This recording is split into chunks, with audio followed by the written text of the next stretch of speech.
running, let's see, last year was in 8.26, if I remember. Yeah, he did a few runs in 8.4, a bit wobbly, and then managed to get a straight one in and went 8.2. And it was straight. So it's a 16-valve turbo. They put it on rollers recently, and it was putting out 1,300 horsepower. A lot of people were upset that he didn't have a roll hitting last year. Well, he's upgraded. Surely I'm sniffing his chassis. I mean, that much power, you've got to need it.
Then the next one was done with a Sharpie pen completely and then lacquered over.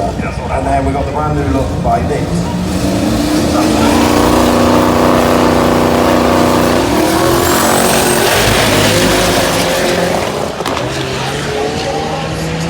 Come on, Jose.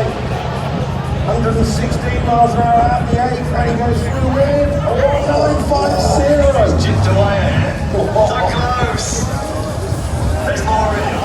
You need to watch these four cars in front of you on the track. Wait, he is constantly the better than this car. So, coming up the new little ways of things. Yeah, well, it's DSG now, isn't it? Yeah. Always drive this door open. Yeah, shut that off. Side. Jason side. Okay, so what about heavy hitters in the waterfall class?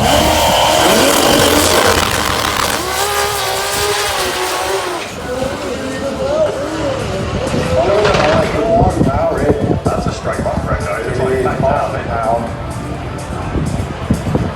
It's not too far off it. That's still a level 2.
he clipped the block at the top. 939, 167. So 150 right.